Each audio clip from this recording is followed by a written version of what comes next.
हाँ, तो बहुत ही शानदार चैप्टर हिस्ट्री का अपन 2 पार्ट कंप्लीट कर चुके हैं और ये होगा अपना पार्ट 3। बहुत इंपॉर्टेंट चैप्टर भाई, और बहुत टॉप लेवल के नोट्स आपको बन रहे हैं इस चैप्टर के, बहुत परफेक्टली नोट्स मिल रहे होंगे। पार्ट 3 रहेगा ये। बड़े ध्यान से, कंडीशन एक ही है कि मेरे साथ के साथ आपको नोट्स बनाने, अगर ईमानदारी से नोट्स बना रहे हो तो चैप्टर कवर हो रहा है। खूब सारे स्टूडेंट ऐसे हैं जो अपने आप को 30 मार्क खान समझते हैं, होशियार समझते हैं, लेकिन उनकी आंखें 4 हो जाएगी जब बोर्ड का पेपर देखेंगे। वो नोट्स नहीं बना रहे होंगे, कुछ तो स्क्रीनशॉट लेके बैठ जाते हैं कि ठीक है देख लेंगे, बाद में पढ़ लेंगे, अभी तो रख लेते हैं, काम आएगा, ये वो सब। लेकिन जो चीज़ें मेरे साथ साथ समझ के लिखी जाती है, कैसे नोट्स बनाना है, 1-2 कलर के पेन रखा करो, ब्लू पेन से नोट्स बना लिया करो। और साथ में जैसे कोई चीज़ अपन कोई स्टोरी टाइप में बोलता हूँ या फिर कोई एक्स्ट्रा एग्जांपल देता हूँ, तो आप भी उसको समझने के लिए कि क्या पता जब वापस पढ़ेंगे तो बार बार अपन को अटके नहीं, उसमें साइड में ऐसे छोटा सा ऐसे एरो बना के ऐसे एग्जाम्पल मन से लिख लिया करो खुद आपके अंडरस्टैंडिंग के लिए। ठीक है, नोट्स के अंदर ही साइड में कहीं पर लिख लिया, कोई फर्क नहीं पड़ता। नोट्स छोटे मोटे ऐसे साइड में, जैसे आपकी लाइनिंग कॉपी है तो ये साइड में थोड़ी बहुत ऐसे कॉलम रहते होंगे, साइड वाले इधर इस स्पेस में लिख लिया करो, कहीं पर भी लिख लिया करो, कोई फर्क नहीं पड़ता है कि नोट्स खराब हो जाएंगे, इधर एरो बना रहे हैं, कोई फर्क नहीं, अपन को अंडरस्टैंड करना, समझना है। ठीक है, तो आराम से खुले खुले नोट्स बनाया करो, कंजूसी नहीं करनी है। और व्हाइट पेज के अंदर हमेशा आपको, मतलब रफ कॉपियाँ यूज़ नहीं कर, रफ कॉपी आप प्रैक्टिस के लिए कर सकते हो, लेकिन नोट्स वाली कॉपी हमेशा अच्छी होनी चाहिए, एकदम व्हाइट सफ़ेद झक होनी चाहिए। और अगर व्हाइट प्लेन पेज यूज़ करते हो तो और भी बढ़िया चीज़ है, या फिर लाइनिंग कर लो, लेकिन प्रॉपर नोट्स आपको बनाना है। बहुत ज़बरदस्त नोट्स है, बहुत टॉप लेवल की, प्रॉपर तरीके से कैसे एग्जाम के बोर्ड के पॉइंट ऑफ व्यू से इंपॉर्टेंट हो सकते हैं, वो सारी चीज़ें रहे हैं। दूसरी बात, मैं तो इस बार तो ये भी बता रहा हूँ, इस चैप्टर में अपन स्रोत भी नहीं छोड़े, सोर्सेज भी क्वेश्चन खूब आ रहे हैं यहाँ से। ठीक है, तो इसलिए सोर्सेज जो थे अपन ने वो भी अपन लिए हैं, तो सब के नोट्स आपको अकॉर्डिंग टू सोर्सेज लिख लिया group, source number 8, source number 7 ऐसे, और आपको प्रॉपर समझना है।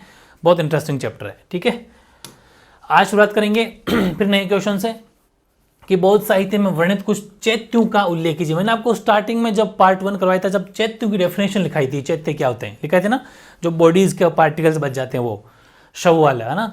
तो बस अब एग्जाम में आपकी बुक में एक चीज़ और दे रखी थी, बौद्ध साहित्य में कुछ चैत्य और भी दे रखे, वर्णन कर रखा है चैत्यों का। Mention some chaityas describe in the Buddhist literature. ठीक है, तो बौद्ध साहित्य में कई चैत्यों का उल्लेख मिलता है, वैसे तो कई चैत्यों का उल्लेख मिलता है, इसमें बुद्ध के जीवन से संबंधित स्थानों का भी उल्लेख मिलता है, जैसे कि लुम्बिनी जहां बुद्ध का जन्म हुआ, ये चैत्य ही है। ठीक है, दूसरा बोध गया जहां बुद्ध ने ज्ञान प्राप्त किया, सारनाथ जहां उन्होंने उपदेश दिया, कुशीनगर जहां बुद्ध ने निर्वाण प्राप्त किया। ठीक है, निर्वाण का मतलब जैसे कि मतलब ये अपनी यहाँ से सुरक्षित चले जाना, निर्वाण हो गया उनका। ठीक है, धीरे धीरे से समस्त स्थान पवित्र स्थल बन गए और यहाँ अनेक चैत्य बनाए गए। कितना इंपॉर्टेंट क्वेश्चन है बताओ, सीधा सीधा बोर्ड के पॉइंट ऑफ व्यू से, और न जाने कितनी बार कॉम्पिटिटिव एग्जाम पूछा जाता है कि लुम्बिनी क्या है। एग्जाम आंसर ऑप्शन होता है बुद्ध का जन्म स्थान, बुद्ध को ज्ञान की प्राप्ति हुई, बुद्ध को निर्माण प्राप्त हुआ, बुद्ध ने उपदेश दिया, मतलब ये 4 ऑप्शन होते हैं। तो लुम्बिनी में बुद्ध का जन्म हुआ, बोध गया में बुद्ध ने ज्ञान प्राप्त किया, सारनाथ में बुद्ध ने उपदेश दिया, और कुशीनगर जहाँ से उनका निर्माण प्राप्त हुआ। बहुत ज़्यादा इंपॉर्टेंट है चारों पॉइंट। और धीरे धीरे जहाँ पर देखो जो भी चीज़ें, क्योंकि इतने महान थे गौतम बुद्ध, तो इसलिए ये सभी चारों जगह, लुम्बिनी हो, चाहे वो बोध गया हो, चाहे वो सारनाथ हो, ठीक है, चाहे वो कुशीनगर हो, चारों ही पवित्र स्थल बन गए। और यही चारों जगह बन गए चैत्य खूब सारे इस तरीके से। 4 तो ये, और भी खूब सारे चैत्य जो है वो बौद्ध साहित्य में मिलते हैं। बहुत इंपॉर्टेंट क्वेश्चन हो गया। तो बुद्धिस्ट लेटर्स में mention several चैत्यास, it was also describe places associated with the Buddhist life where he was born, Lumbini, where he attend alignment यानी कि बोध गया, where he gave his first sum वो सारनाथ में, और he attend निबाण जिसे बोलते हैं अपन, वो कुशीनगर में होता। और gradually each of these places came to regarded as sacred and many चैत्यास were built there। यहाँ पर बहुत सारे फिर चैत्य और बनाए गए और ये पवित्र स्थल बन गए। कितना टॉप लेवल का क्वेश्चन है, सीधा सीधा एग्जाम आएगा तो सीधा लिख देना। अगला, अपने कल बात की थी स्तूपों की। ठीक है, खूब सारे स्तूपों की बात की, स्तूप है इसके अंदर पढ़ेंगे, लेकिन खास तौर से जो अपन ने बात की थी सांची के स्तूप की बात की थी कल।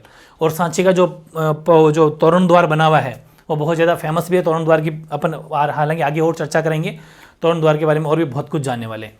ठीक है, बहुत कुछ जानेंगे उसके बारे में। इसमें जितनी भी इमेज दे रखी है उसके बहुत कुछ जानने वाले हैं, जितने भी फोटो आपकी बुक में है उन सब के बारे में। पहले अपन ये जानेंगे कि स्तूप क्यों और कैसे बनाए जाते थे। बहुत ही बढ़िया क्वेश्चन है। Describe how and why stupas were built. क्या कैसे तो बनाते थे, क्यों बनाते थे स्तूपों को? तो देखो, प्रारंभ में महात्मा बुद्ध की स्तुति मूर्ति के रूप में नहीं होती थी, मतलब उनके ऐसा मान लीजिए कि पूजा अर्चना या फिर उनकी याद जो है वो मूर्ति की रूप में नहीं होती थी, अपितु उनकी स्तुति का माध्यम उनसे संबंधित वस्तुएं करती थी। भाई जैसे कोई भी वो चीज़ यूज करते होंगे उनको एक माध्यम बनाया जाता था, जबकि उनकी मूर्ति नहीं होती थी।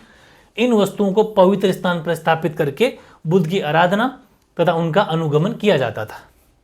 जैसे आप जो देवताओं की मूर्ति रख के पूजा पाठ करते हैं, वैसे यहाँ पर इनकी कोई मूर्ति नहीं होगी, ऐसे आराधना की जाती थी। जो इनकी कोई वस्तु ले लेते थे, कोई भी इनकी जो यूज़ करते थे वो, ठीक है। और इन वस्तुओं के ऊपर स्तूप का निर्माण होता था। इनकी वस्तु इन द सेंस इनके वो शरीर के भी कुछ भी अंग हो सकते हैं, जिनका भी अपन ने कहा था ना अवशेष वगैरह, चाहे वो सब अपन ने कहा था कि उसके ऊपर ये बना दिए जाते थे स्तूप, ठीक है। तो महात्मा बुद्ध के महापरिनिर्वाण के उपरांत, जब महात्मा बुद्ध यहाँ से चले गए, महापरिनिर्वाण हुआ, तो उनके उपरांत शरीर के अवशेषों को 8 भागों में विभाजित कर दिया गया था। 8 भागों में, ठीक है।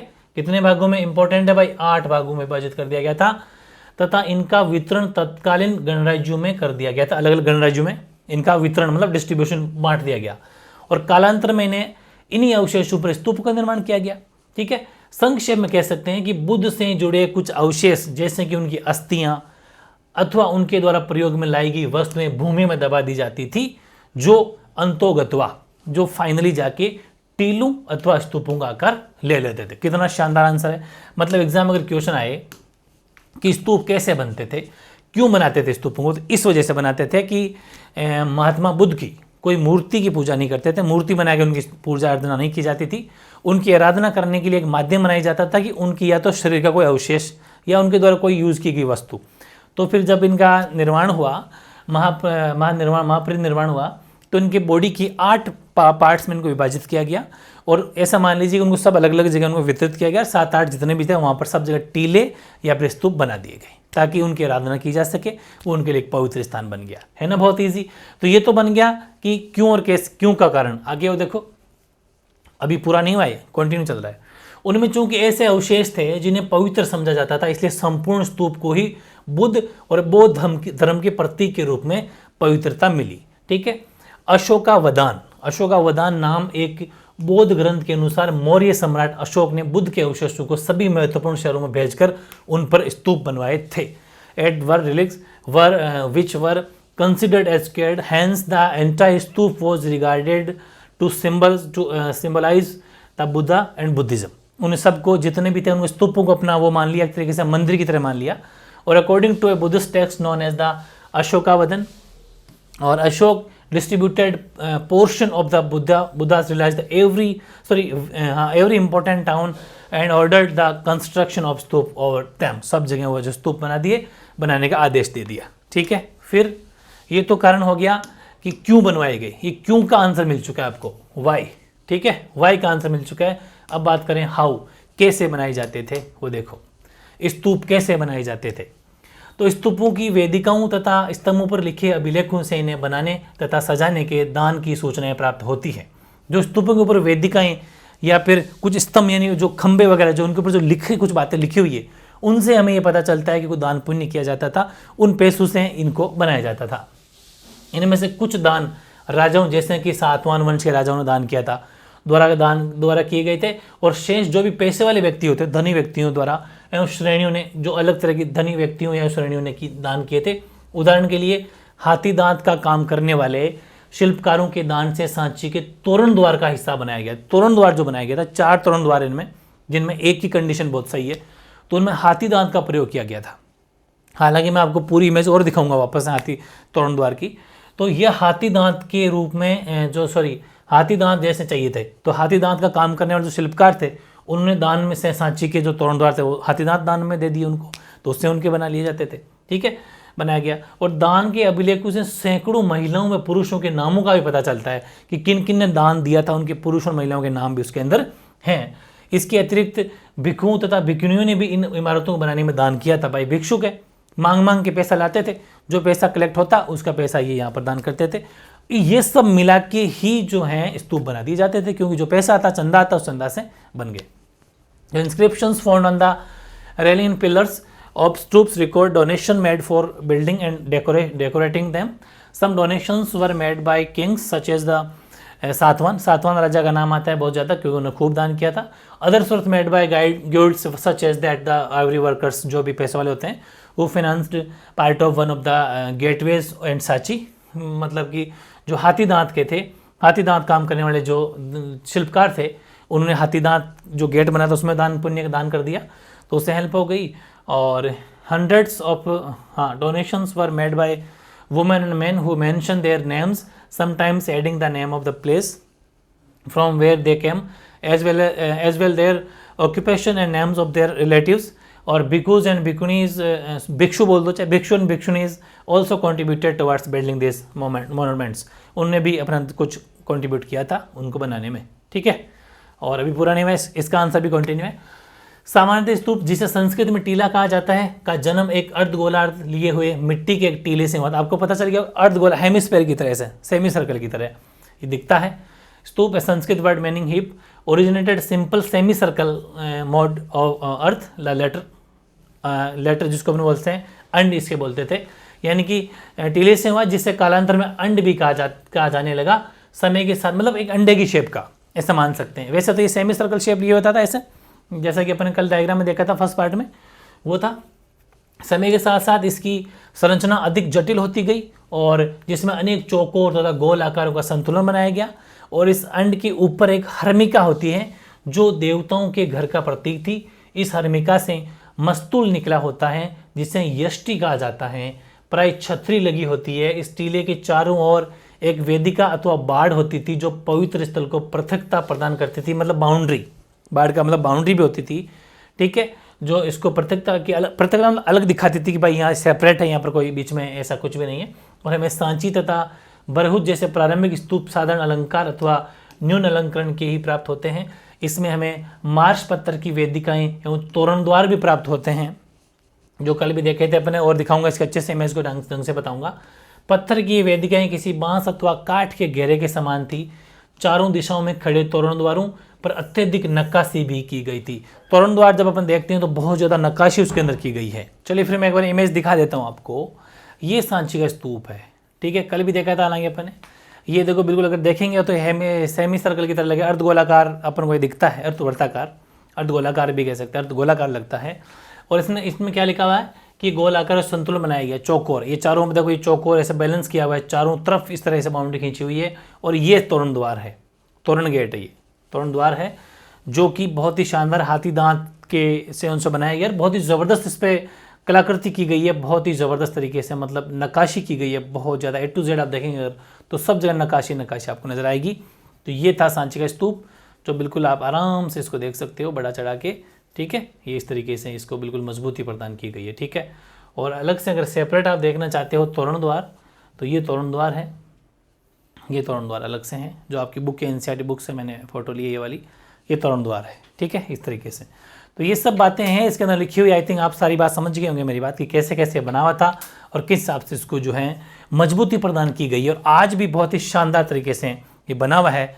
जो अपन मध्य प्रदेश जाते हैं तो उस रास्ते पे है, भोपाल से, जो मध्य प्रदेश राजधानी भोपाल है, भोपाल से 20 किलोमीटर दूर ये है। कल अपन इसके बारे में स्पष्ट बात की भी थी और उसके अंदर जो कि अपने डिटेल से पढ़ चुके, ठीक है। हालांकि भी अपन इसके बारे में और भी बहुत कुछ पढ़ेंगे, ठीक है। नेक्स्ट देखो, यहाँ उपासक पूर्वी तोरण द्वार से प्रवेश करके टीले के दाईं ओर दृष्टि रखते हैं एवं दक्षिण की ओर परिक्रमा करता था। और इससे प्रतीत होता है कि मानो वे आकाश में सूर्य के पथ का अनुसरण कर रहे हो। यही कुछ व्यवसाय हमें हिंदुओं के मंदिरों में उनके प्रदक्षिणा पथ में भी प्राप्त होते हैं। उनमें भी जैसे प्रदक्षिणा पथ होता है, उनमें भी सेम टू सेम ऐसा हिंदुओं का जो सिस्टम होता है वही यहाँ बुद्ध के देखने को मिला। और कालांतर में स्तूपों के टीलों अथवा अंड पर भी अलंकरण तथा नक्काशी की जाने लगी। अमरावती के बारे में पढ़ेंगे भाई। अमरावती तथा पेशावर में शाहजी की ढेरी की स्तूपों में ताक तथा मूर्तियां उत्कीर्ण करने की कला के हमें अनेक उदाहरण प्राप्त होते हैं। अभी अपन अमरावती के बारे में पढ़ेंगे कि अमरावती नष्ट हो गया लेकिन ये सांची कैसे बच गया, ये अपन बात करेंगे, क्योंकि अमरावती को लूट के ले गए अंग्रेज, लेकिन सांची को बचा लिया गया। संक्षेप में कहा जा सकता है कि स्तूप अत्यधिक पवित्रता तथा अपने आराध्य के प्रति समर्पण की भावना का परिचय देते हैं। Worshipped entered through the eastern gateway and walked around the mount in clockwise direction keeping, जैसे वो परिक्रमा नहीं देते क्या वैसे, ठीक है। On the right imitating the sun's course throughout sky, और the same system visible in the pathway of Hindu temple, जो हिंदू के मंदिरों में जो परिक्रमा की जाती है वही सिस्टम है। Later the amount of the stupas came to be elaborately crowned and niches and sculpture as Amaravati and Shahji ki Dheri. ठीक है, शाहजहाँ की, जो अपने हिंदी में लिखा होगा अभी, इसमें भी बात ये आ गई होगी जो अपन यहाँ पढ़ी थी कि नक्काशी की जाने लगी थी अमरावती की पेशावर शाहजी की ढेरी। हाँ, Shahji ki Dheri in Peshawar Pakistan. In brief it can be said stupas symbolize immense purity and devotion towards one's deity. हम कह सकते हैं कि पवित्रता का, जैसे मंदिर को पवित्र माना जाता है वैसे ही पवित्रता का प्रतीक है। ठीक है, तो ये था इंपॉर्टेंट जो अपन इस टॉपिक को कंप्लीट किया। अब अपन लेंगे एक सोर्स, एक स्रोत और ले लेते हैं। तो ये आपका 8वां सोर्स है। ठीक है, और सोर्स आप पढ़ सकते हो, स्तूप क्यों बनाए जाते थे, इस नाम का स्रोत 8वां है। ये उद्धरण महापरिनिर्वाण सूत से लिया गया है और सूत पिटक का हिस्सा है। परिनिर्वाण से पूर्व आनंद ने पूछा भगवान राम तथा बुद्ध का दूसरा नाम कि भगवान हम तथागत के अवशेषों का क्या करेंगे। तो बुद्ध ने कहा तथागत के अवशेषों को विशेष आदर देकर खुद को मत रोको, धर्मोत्साही बनो, अपनी भलाई के लिए प्रयास करो। लेकिन विशेष आग्रह करने पर बुद्ध बोले, यहाँ से देखो, उन्हें तथागत के लिए 4 महापथों के चौक पर धूप, जो कि स्तूप का पाली रूप है, बनाना चाहिए। ठीक है, जो भी वहाँ धूप की या माला चढ़ाएगा या वहाँ सिर नवाएगा या वहाँ पर हृदय में शांति लाएगा, उन सब के लिए वह चिरकाल तक सुख और आनंद का कारण बनेगा। ये बात लिखी हुई है, ये इंग्लिश में लिखी हुई है। और यहाँ से आपके जो क्वेश्चन बन रहे हैं एग्जाम के अंदर पे, एक क्वेश्चन तो ये बन रहा है कि पाठ्य पुस्तक के चित्र 4.15 को देखकर क्या आप इनमें से कुछ रीति रिवाजों को पहचान सकते हैं। उसी को देख के ही नीचे पूछ लिया गया है आपसे कि लुक एट द फिगर 4.15। ये मैंने फिगर आपको दे दिया, identify some of these practices. ये डायग्राम है, ये फिगर है 4.15 बुक के अंदर ही है। इसको देख के आपको क्या नज़र आ रहा है। ठीक है, तो आंसर ये है कि पाठ्यपुस्तक में दिया गया चित्र 4.15 स्तूप की पूजा से संबंधित है। मतलब यहाँ पर भगवान की पूजा अर्चना जैसे करते हैं ना, वैसे पूजा अर्चना की जा रही है। जैसे देखकर स्तूप से संबंधित निम्न रीति रिवाजों का वितरण प्राप्त होता है। कौन कौन सा? पहला कि चित्र में प्रदर्शित स्तूप में एक समारोह का आयोजन उकेरा गया है, जैसे कोई बड़ा फंक्शन किया गया हो। और फिर नंबर 2, हालांकि देखो यहाँ पर अपने एक साथ लिख दिया, आपको एक लाइन नीचे वाली लाइन से शुरू करना हर पॉइंट को। ठीक है, यहाँ पर विविध लोग स्तूप की पूजा आराधना कर रहे हैं। नंबर 3, विविध प्रकार के वाद्य यंत्र देख सकते हो, आराम से वाद्य यंत्र बजा रहा है, कोई कुछ कर रहा है, वाद्य यंत्र भी दिखाई दे रहे हैं तथा नृत्य और संगीत का आयोजन भी किया जा रहा है। नंबर 4, इस समारोह में पशु पक्षी देवता तथा यक्ष गंधर्व भाग ले रहे हैं। और फिर नंबर 5, ये स्तूप बुद्ध के महापरिनिर्वाण का मतलब निबान का प्रतीक है। ऐसा लग रहा है कि बुद्ध के महापरिनिर्वाण के अवसर पर इस प्रकार का आयोजन हो रहा है, ऐसा अंदाजा लगाया जा रहा है। तो ये पूरी 5 बातें। फर्स्ट तो ये function is the being organise the stupa shown in figure. Second, many people are shown worshipping the stoop in the figure. Various types of musical instruments are also visible, and there is also arrangement of dance and music. Animals, birds, goats and angels are participants in the functions. This stoop symbolize the Mahaparinirvan of the Buddha. Possibly ऐसा लग रहा है कि possible this type of function was organized on the occasion of Mahaparinirvan of the Buddha. ऐसा लग रहा है कि ये महापरिनिर्वाण के अवसर पर ऐसा आयोजन किया जा रहा होगा। कुल मिला के 5 पॉइंट आपको लिखना है। एक तो क्वेश्चन ये था इसका, ठीक है। दूसरा क्वेश्चन ये है कि ये उद्धरण किस ग्रंथ से लिया गया है। तो ये उद्धरण, ठीक है, ये जो उद्धरण है वो महापरिनिर्वाण सत से लिया गया है, जो सत पिटक का हिस्सा है।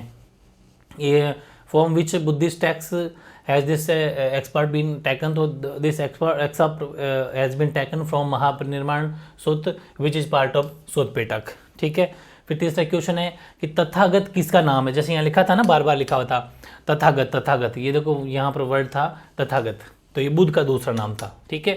तथागत किसका नाम था? तथागत बुद्ध का दूसरा नाम है। Tathagata is another name of Buddha. चौथा, यहीं से बुद्ध ने आनंद को स्तूप बनाने की सलाह क्यों दी। आपको पता है ना, आनंद इनका प्रिय शिष्य था। इस आनंद प्रिय शिष्य के कहने पर ही महिलाओं की परमिशन दी गई थी उसमें संघ में, याद है ना, पिछली क्लास पढ़ाया था आपको। तो बुद्ध ने आनंद को स्तूप बनाने की सलाह देते हुए कहा था कि उन्हें तथागत के लिए 4 महापंथों के चौक पर स्तूप बनाना चाहिए। जो भी स्तूप में धूप या माला चढ़ाएगा या वहाँ सिर झुकाएगा या वहाँ पर मन में शांति लाएगा, उन सब के लिए स्तूप चिरकाल तक सुख व आनंद का कारण बनेगा।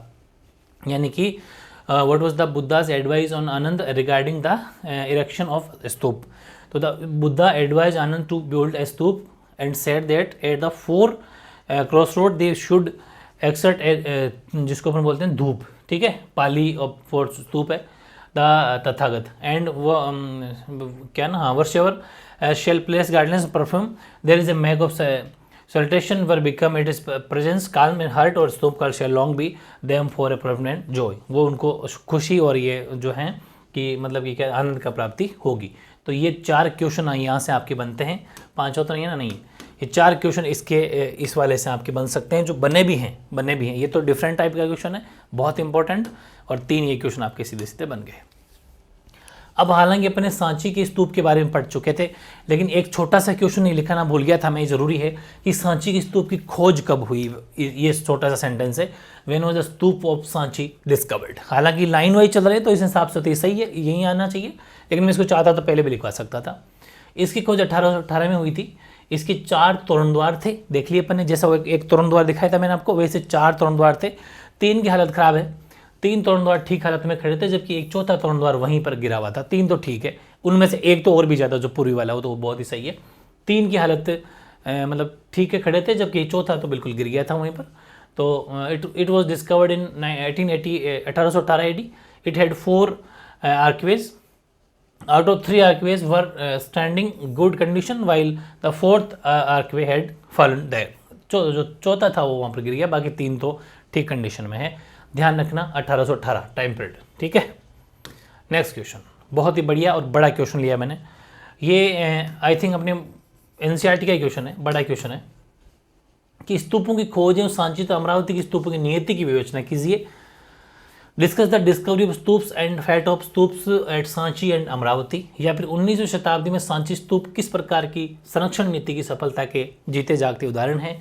व्याख्या कीजिए। अमरावती के स्तूपों के संबंध में ऐसा क्यों नहीं कहा गया, स्पष्ट कीजिए। देखो, explain how the Sanchi stupa stand as a testimony of successful conservation policies or taken up in the 19th century. So why did this not happen in the case of stupa at Amravati? Explain। मतलब question ये है कि स्तूपों की खोज एवं सांची तथा अमरावती की स्तूपों की नियति की विवेचना कीजिए। कहने का मतलब ये क्वेश्चन ऐसा भी करा जाए कि जो सांची का स्तूप हो तो आज ही बचा हुआ है, जबकि अमरावती का जो स्तूप है वो खत्म क्यों हो गया। इसके पीछे ये कारण था कि जो अंग्रेज थे उन्होंने अमरावती के स्तूप को पूरा अपना, कहते हैं ना, वहाँ अपने म्यूजियम में रखने के लिए यहाँ से पूरे के पूरे खंडर बना के उसको ले गए यहाँ से। जबकि जो खुदाई की थी, एक्चुअली अभी पूरी स्टोरी बताऊंगा, तो उस खुदाई में जो जो मिला पूरा उठा के ले गए यहाँ आपके। हालांकि जो 1-2 लोगों ने खूब यहाँ पर वो भी किया था, लेकिन वही बात है, अंग्रेजों वाली बात है, वो ले गए। और यहाँ कौन कहने वाला उस टाइम उनको। सांची के स्तूप को रहने में वहाँ की भोपाल की बेगमों का भी योगदान है, भोपाल के जो नवाब थे उनका भी योगदान है, सबका इंपॉर्टेंस है। उन्होंने उसको बचा लिया था, हेल्प भी की थी भोपाल सरकार ने, मध्य प्रदेश सरकार ने, लेकिन ये सब बातें हैं कि इसको ख़त्म कर दिया गया। तो बहुत इंपॉर्टेंट दोनों, अमरावती और सांची दोनों के बारे में पढ़ना है। देखो, अमरावती का स्तूप है ना, जो कि सांची के स्तूप से पूर्व काल गया, पहले का था, उसकी खोज अकस्मात ही हुई थी। ऐसे उसकी जो अमरावती की किसी ने खोज नहीं की थी, ऐसे कोइंसिडेंस गलती से ही हो गया। क्या बता कि 1796 के अंदर 1796 में एक स्थानीय राजा था, वो मंदिर का निर्माण कराना चाहता था, ठीक है। वो चाहता था कि मंदिर बनाऊं, तो जिसके लिए उसको पत्थरों की आवश्यकता थी। सीधी सी बात है, मंदिर पत्थरों से बनेगा, तो पत्थरों की जरूरत थी। तो पत्थरों की खोज के प्रयास में अचानक ही अमरावती की स्तूप के अवशेष उसको प्राप्त हो गए। अमरावती के अवशेष का मतलब पत्थर ही पत्थर मिल गया, तो उसने सोचा यार ये सही है, इसकी खुदाई कर लेंगे। तो राजा को स्तूप के अवशेष देखकर लगा कि शायद यहाँ कोई प्राचीन खजाना है, क्योंकि सीधी सी बात है, कोई भी चीज़ बनी होती है ना, उसकी डिज़ाइन, उस पर थोड़ी नक्काशी वकाशी की होती है। इसको सोचा, राजा ने सोचा कि पक्की कोई खजाना मिलेगा, खजाना दबा हुआ है। तो समयोपरांत एक अंग्रेज अधिकारी, वो था कोलिन मैकेंजी, ने इस क्षेत्र का भ्रमण करके अनेक पुरातात्विक अवशेषों जैसे कि मूर्तियां आदि को इकट्ठा किया, और मैकेंजी ने इन सभी अवशेषों का चित्रांकन करवाया। लेकिन उनका ये पुरातात्विक शोध कार्य अप्रकाशित रहा। हालांकि उन्होंने इसको जो भी मूर्तियां वगैरह मिली उसकी प्रकाशन में करवाना चाह रहा था, लेकिन उसका प्रकाशन या पब्लिशिंग नहीं हो पाया। नाम याद रखना, कोलिन मैकेंजी, ठीक है। The stupa of Amaravati which is older than the stupa of Sanchi वो डिस्कवर्ड एक्सीडेंटली, मतलब अचानक से ही हुआ था। In 1796 a local raja who wanted to build a temple stumbled upon the ruins of the stump, जिसको अपन बोलते हैं अमरावती वाला। He decided to use the stone, पत्थर यूज करना चाहता था, and through there might be treasure buried in what seemed to be a hill. और some years later a British official named Colin Mackenzie visited the site। उसने visit किया, और although he found several pieces of sculpture and made detail drying of them और these, हालांकि वो never publish नहीं हो पाई थी, लेकिन उसने काफ़ी सारी उस पर ड्राइंग डिज़ाइन बनाई थी, लेकिन पब्लिश नहीं हो पाई। और ध्यान रखना फिर क्या हुआ, फिर आगे ये हुआ कि 1854 में आंध्र प्रदेश के गुंटूर नामक जिले के कमिश्नर थे एलियट, उस टाइम पर पूरे अंग्रेजों का राज था, तो एलियट ने अमरावती का दौरा किया, ठीक है, और वहाँ से कई पुरातात्विक अवशेषों जैसे कि मूर्तियाँ, उत्कीर्ण पत्थरों को मद्रास ले गए और एलियट के ही नाम पर इन पत्थरों का नाम एलियट संगमरमर पड़ा। एलियट संगमरमर नाम पड़ गया, जो जो पत्थर यहाँ से उठा उठा के लेके गए वो एलियट, तो एलियट के नाम से नाम दे दिया एलियट संगमरमर, ठीक है, एलियट मार्बल। एलियट ने वहाँ उत्खनन कार्य के दौरान पश्चिमी मुख्य द्वार, तोरण द्वार जिसे बोलते हैं, उसको भी खोज निकाला और एलियट ने अपने निष्कर्षों के आधार पर अमरावती की स्तूप को बौद्धों का सबसे विशाल और शानदार स्तूप घोषित कर दिया कि ये सबसे बेस्ट है भाई, आज तक का सबसे बड़ा। और तत्कालीन अंग्रेज अधिकारी पुरातात्विक अवशेषों में बहुत रुचि रखते थे, वे उन्हें आर्ट पीस के रूप में अपने ड्राइंग रूम में और बागों में रखते थे, इसलिए उनको पसंद बहुत आया। और सीधी सी बात है, अंग्रेज थे, जैसे यहाँ से जाएंगे तो ये सब अपने वहाँ पर लेके चले जाएंगे, यूरोप वगैरह में और इंग्लैंड में, ब्रिटेन में। ये कहानी आई थिंक आपको याद हो गई होगी। फिर क्या हुआ, इसलिए 1850 के दशक में अमरावती के उत्कीर्ण पत्थर काफ़ी मात्रा में अंग्रेज अधिकारियों द्वारा ले जाए गए, ठीक है। फिर इंडिया ऑफिस मद्रास और एशियाटिक सोसाइटी ऑफ बंगाल में भी अमरावती के कुछ उत्कीर्ण पत्थरों का संग्रह है, आज भी हैं। कुछ अंग्रेज अधिकारी इन पत्थरों को इंग्लैंड ले गए। प्रत्येक नया अधिकारी अपने से पूर्व अधिकारी द्वारा की गई इन पुरातात्विक अवशेषों की लूट की परंपरा का पालन करता था। जो भी आता एक ने दो चीज़ लेके चला जाता और इस तरीके से भारतीय इस पुरातात्विक जो भी सिस्टम था यहाँ पूरे को लूटा। सांची को भी ले जाना चाहते थे, लेकिन दोनों में कंपटीशन हो गया, अपन ने पहले पढ़ लिया था। यूरोप वाले भी ले जाना चाहते थे, ब्रिटेन इंग्लैंड भी ले जाना चाहता था, लेकिन उनकी कंपटीशन की वजह से फाइनली वो मान गए कि जो है कि उसमें जो है प्लास्टर में बना के नॉर्मली दे दिया जाए, तो मान गए थे। आगे अपन पढ़ेंगे अभी एच क्या नाम है उनका पूरा, अभी देख लेता हूँ मैं, उनके बारे में पढ़ेंगे। वो कहते भी हैं, हाँ ये रे एच कोल, हाँ ठीक है, एच कोल जो अंग्रेज अधिकारी है, वो कहते हैं यार ये बहुत गलत बात है, किसी भी को इस तरीके से लूट खोस नहीं करनी चाहिए। अगर आपको कुछ ले जाना है तो आप उसकी प्लास्टर से, मतलब जो प्लास्टिक जैसा कुछ बना के उसका एक तरीके से कहते हैं ना, उसका स्टेचू बना के ले जाइए, लेकिन और उस जो ओरिजिनल चीज़ उसको ओरिजिनल जगह रहने दीजिए, यहाँ से आप मत लेके जाइए। जबकि वो अंग्रेज अधिकारी है, लेकिन वो अच्छी बात कहेंगे, अभी आगे अपन पढ़ेंगे, लेकिन ये नहीं मानते हैं। ये अपनी कहते हैं ना वो रीति परंपरा ट्रेडिशन जो चला रहा है उसको निभाते हैं। जो भी रह जाएगा कुछ ना कुछ नया लेके जाएगा, अपने ड्राइंग रूम में सजाएगा शानदार तरीके से। अपने वाले तो कुछ जानते हैं नहीं। एक्चुअल में अंग्रेज ले जाए तो मैं तो कह रहा हूँ ले जाना भी चाहिए, क्योंकि भारत वालों में तो वैसे ही लखन नहीं थे, ये तो बेलखने थे, इनको तो आइडिया ही नहीं है कि ऐसा कुछ भी होता है, इनको पता ही नहीं, तो पत्थरों यूज़ के शुरू हो जाते थे ऐसे ही, क्योंकि ये अंग्रेज ही ऐसे थे जो रुचि दिखाते थे। अपने वाले तो आज भी रुचि नहीं दिखाते, ये कहने यार क्या है, अंदर बांटे पड़े होंगे, क्या करना है, लेकिन नहीं, उन्होंने इन चीज़ के बारे में गहराई से सोचा कि अच्छा कैसे लोग रहते थे, क्या होता था। ये जितनी भी सिविलाइजेशन है, चाहे किसी भी सभ्यता ही हो, सब सिविलाइजेशन की खोज आपको अंग्रेज ही मिलेंगे लगभग, क्योंकि वही ये चीज़ें उनको अच्छी लगती थी और वो इस पर गहराई में जाते थे, ठीक है। तब बहुत कुछ इनकी देन है, लेके गए तो देन भी खूब सारी है, वरना आज ट्रेन है, इतना जो माहौल वो उन्हीं की देन है, ठीक है। तो ये सारी बातें हैं। आगे देखते हैं, कंटिन्यू चल रहा है, अभी पूरा नहीं हुआ है। सांची और अमरावती की स्तूपों की नियति, fact of stupa at Sanchi and Amaravati. एक अंग्रेज पुरातत्व एच कोल थे, इस प्रकार के पुरातात्विक अवशेषों की लूट से बहुत दुखी हुए। इन्होंने कहा कि नहीं यार, ठीक है, अभी आपके पास में पावर है तो ऐसा थोड़ी आप यहाँ से लूट के वहाँ ले जाओगे, जो चीज़ जहाँ की है वहीं रहने दो, उसकी फोटो या उस जैसी इमेज बना के ले जाइए, आप ऐसा मत ले जाओ। बड़ा दुख हुआ जिन्हें ये बात बहुत पीड़ा देती थी। उनका मानना था कि संग्रहालयों में मूर्ति की प्लास्टर कास्ट प्रतियां होनी चाहिए, जबकि मूल को तो वहीं रहने दिया जाना चाहिए जहाँ पे वे गए थे। आप म्यूजियम बनाओ, जो भी बनाओ, वहाँ पर सिर्फ फोटो को भी रखो, उसकी ओरिजिनल वहीं रहने दो। पुरातात्विक अवशेष के संरक्षण का ये अमूल्य सुझाव तत्कालीन अधिकारियों को समझ में नहीं आया। इतना अमूल्य सुझाव इन्होंने दिया था, वो किसी ने माना नहीं, और एच कोल अपने सुझाव पर अधिकारियों को राजी नहीं कर सके, उन्होंने मना नहीं पाए कि ऐसा मान लीजिए, मत करिए ऐसा, लेकिन वो नहीं माने। इस प्रकार अमरावती का स्तूप अंग्रेज अधिकारियों के पुरातात्विक अवशेषों की लूट के कारण कंप्लीट नष्ट हो गया, नामो निशान मिट गया, जबकि सांची एज इट इज है। ये चीज़ ध्यान रखना। One of the few man who had different point of view was archaeologist name H Cole. He wrote it seem to be suicidal and कहते हैं ना indefensible policy to allow the country to be looted of original works of ancient art. He believed that museum should have plaster casts मतलब कि plaster cast होना चाहिए, original को original की रहने देने चाहिए of sculpture, where the original should remain where they had been found, original वही रहना चाहिए जहाँ वो आपको मिला। Unfortunately Cole did not, Cole का मतलब एच कॉल, ठीक है, Cole did not success in conveying the authorities about Amaravati, although his plea for preservation was adopted in the case of Sanchi. Hence the stoop at Amravati was destroyed due to the plunder of original works of ancient art by the British officers.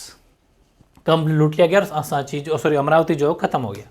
फिर सांची की स्तूप की अगर खोज की बात करें तो अमरावती की स्तूप की खोज 1796 के लगभग 22 वर्ष बाद में 1818 में हुई थी सांची की। अमरावती की तो हुई थी 1796 में, उसके 22 वर्ष बाद में 1818 में भी अपने पढ़ भी लिया, पीछे सांची की हुई थी। और इस लंबे अंतराल में लोगों की सोच में बदलाव आया, पुरातात्विक संरक्षण के प्रति लोगों की रुचि भी बढ़ी और लोगों को पुरातात्विक एच कोल की पुरातात्विक अवशेषों को उठाकर ले जाने वाली बजाय पुरास्थल पर ही संरक्षित करने वाली जो बात थी वो उनको समझ में भी आई और आवश्यकता की बात समझ में आने लगी। लेकिन फिर भी कुछ अधिकारियों ने सांची के तोरण द्वार को लंदन या पेरिस ले जाने का प्रयास किया, लेकिन भोपाल की शासक शाहजहां बेगम की जागरूकता से ये प्रयास विफल हो गया। तभी तो कहते हैं ना, बेगमों का बहुत बड़ा योगदान है सांची के स्तूप को बचाने में और उन्होंने पैसा भी खूब दिया है उसकी रिपेयरिंग के लिए, उसको व्यवस्थित तरीके से रहने के लिए। तो बेगमों का बहुत इंपॉर्टेंस रोल है और शाहजहां बेगम ने बिल्कुल मना कर दिया था कि नहीं, कैसे न कैसे करके मना लिया था अंग्रेजों को और यूरोप वासी दोनों को ही, और फाइनली वो नहीं ले जा पाए। आज सांची के स्तूप देखने को मिलता है, वरना अंग्रेज ऐसे थे कि आपको पता ही है तो बिल्कुल जड़ खोद के ले जाएंगे बड़े हुए, क्योंकि ये समझते हैं इस बात को कि पुरानी यादें रहेगी, बड़ी काम आएगी।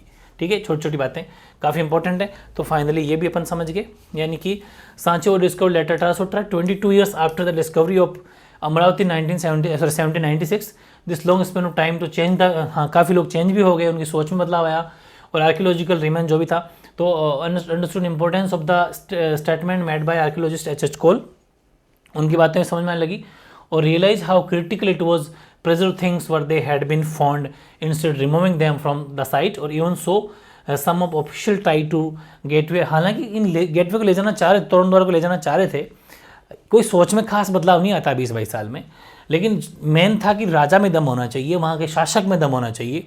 वो अगर सिर्फ गद्दी बचाने में लगा हुआ है या फिर थोड़ा बहुत करामाती है, थोड़ा बहुत जानता हो, तो जैसे शाहजहां बेगम पढ़ी लिखी थी और थोड़ी क्या बोलते हैं साहित्य का भी योगदान था, नॉलेज था, तो इस वजह से इन्होंने बचा के रखी कि बहुत ज़रूरी चीज़ें हैं जो आगे बहुत काम आएगी, यादें हैं हमारी पूर्वजों की और हमारे उसकी। ठीक है, नेक्स्ट भोपाल के शासकों ने भी, वो तो भी पढ़ा अपन ने, देखो सांची को बचाने में योगदान बेगमों का भी था और भोपाल के शासकों ने भी सांची के स्तूप के संरक्षण में व्यक्तिगत रूप से रुचि ली। सांची स्तूप के रखरखाव, संग्रहालय और अतिथिशाला बनाने के लिए पर्याप्त आर्थिक सहायता उनके द्वारा दी गई। इस प्रकार सांची का स्तूप आज अपनी जगह पर विद्यमान है, जबकि अमरावती का विशाल स्तूप पूरी तरह नष्ट होकर एक टीले के रूप में शेष मात्र है। The rulers of Bhopal took personal interest in the preservation of Sanchi Stup. They also provided huge amount of funds for the preservation of the ancient site and to build a museum and a guest house there, or hence a number of factors helped to keep Sanchi as it was, and so it stands. Whereas the इसको अपन बोल देंगे महाचेते at Amravati is now just an insignificant little amount or totally devoid of its farmer glory, बिल्कुल खत्म हो चुका है, अब बिल्कुल कहते हैं टीले जैसा बना हुआ है। और लास्ट क्वेश्चन अपन लेंगे आज की क्लास का, वो है कि पुरातत्ववेत्ता एच कोल, जो मैंने अभी कहा भी था आपको, बहुत ही अच्छी बात बताई थी इन्होंने, इनकी बात को माना नहीं गया, लेकिन फाइनली सांची की स्तूप के टाइम पर लोगों की आंखें खुल गई थी कि पुरातत्ववेत्ता एच कोल प्राचीन कलाकृतियों के बारे में क्या सोच रखते थे। अलग से क्वेश्चन आएगा बोर्ड के एग्जाम में, ध्यान रखना 2 मार्क्स में। What was the belief of archaeologist H Cole regarding the works of ancient art. जो पढ़ने वाला बच्चा है वो मेरी सारी बातों को फॉलो कर रहा है, बाकी जो नहीं पढ़ रहे, जो वाकई आर्ट्स के हैं, समझ गए ना, आर्ट्स के दूसरे वाले, वो आर्ट्स के बने रहेंगे और वो फिर समझेगा आप। तो पुरातत्ववेत्ता एच कोल प्राचीन कलाकृतियों को उठा ले जाने के विरुद्ध थे, वे इस लूट को आत्मघाती मानते थे।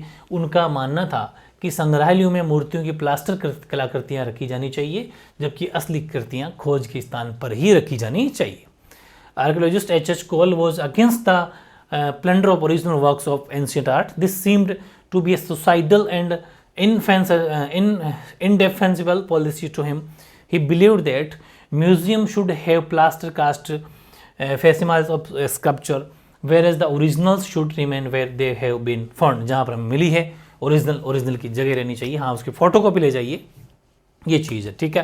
तो बहुत ही शानदार चैप्टर है और आई थिंक आप मेरी बात को फॉलो कर रहे होंगे, जो पढ़ने वाले बच्चे हैं उनके लिए, बाकी सब के लिए नहीं है, क्योंकि बाकी तो अपना चैनल भी सबके लिए नहीं है, तो उन्हीं के लिए जो पढ़ने वाले बाकी, ठीक है। तो अब एक या दो पार्ट भी आ सकते हैं, क्योंकि मैं पूरी PhD कराऊंगा, डिफेंड करेगा कि कैसा मामला रहता है। ठीक ठाक वीडियोज़ होने चाहिए, ज़्यादा बड़े नहीं, ताकि आप नोट भी कर पाओ, ठीक है। तो फिर उसके बाद में अपना ये चैप्टर कंप्लीट हो जाएगा, ठीक है।